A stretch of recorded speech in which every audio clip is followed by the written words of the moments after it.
government has turned propaganda and disinformation into a cottage industry, whose biggest success is the recasting of cowardice as courage. They have firmly established this government's motto of brutality over morality. The sacred cow that was the judiciary is no longer sacred. It stopped being sacred the day a sitting Chief Justice of this country was accused of sexual harassment, presided over his own trial, cleared himself, and then proceeded to accept a nomination to the upper house within 3 months of retirement, replete with Z+ security cover. This government has turned propaganda and disinformation into a cottage industry, whose biggest success is the recasting of cowardice as courage. I will lay out various instances where this government has demonstrated courage. The government claims it has shown courage to bring in a law that questions on arbitrary parameters who is or who isn't an Indian. The Citizenship Amendment Act was passed in 2019 in this House on the pretext of granting citizenship to persecuted Hindus and other minorities in neighboring countries. At the same time, it threw into an abyss of insecurity millions of Indians who had been living in this land for generations. But the rules by which this act will be implemented were not yet prepared by December 2020, according to the Ministry of Home Affairs. The courage to make India, the world's greatest democracy, into a virtual police state, whereby a single dubious complaint, both an eminent member of this House as well as one of India's most veteran journalists, is charged with sedition. The courage to try and take over every state government by hook or by crook, whether you have won the popular mandate or not. Does the ruling party wish that its legacy be that it governed the largest democracy in the world, or that it imposed a one-party rule in India? Ask yourselves. The courage to announce a national lockdown at only 4 hours' notice, causing untold misery, countless deaths, the sight of thousands walking for hundreds of miles with no food or money.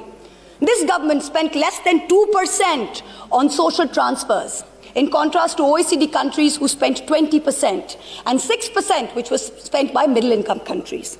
The courage, no, the brazen audacity to announce an economic rebound. India was the single worst performer among developing countries in the year 2020. Even if we believe this government's economic survey, the economy was lower by 7.7% in 2020 and will rise by 11% in 2021. So in effect, by 2022, that is over a 2-year time span, the economy will be flat.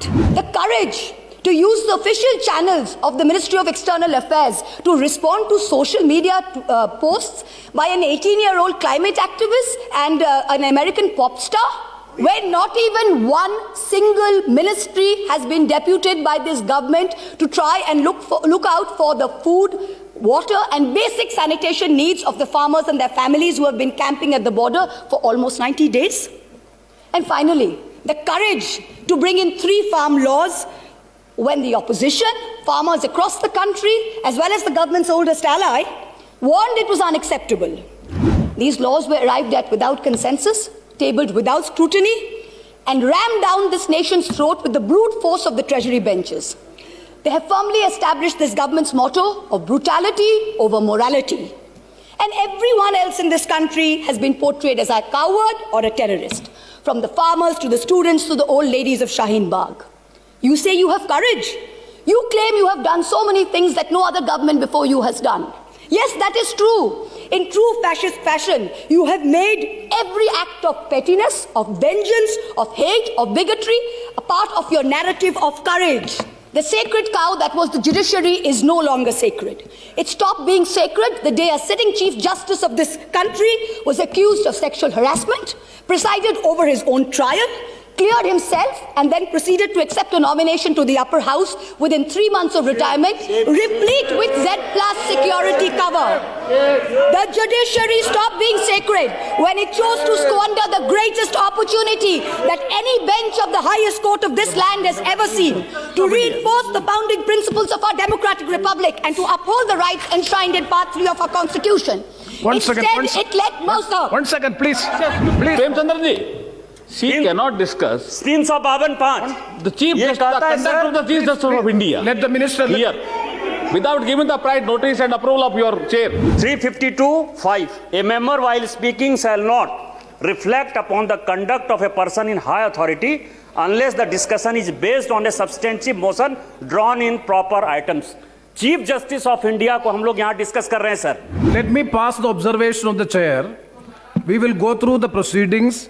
If anything, it is affecting the higher authority and anything which is unparliamentary, definitely it will be looked into. It will be corrected. Please try to avoid such observations. A very large section of the Indian media has plummeted to new depths, both in terms of lack of factual reporting as well as the total absence of journalistic ethics. And yet, even when the bar is so low, the WhatsApp chat leaks detailing correspondence between a large government-leaning media channel and the head of the TV ratings agency expose the utter filth and the crony capitalism that, ironically, this government claimed to be saving us from. You keep taunting the Congress about the emergency, but India today is in a state of undeclared emergency.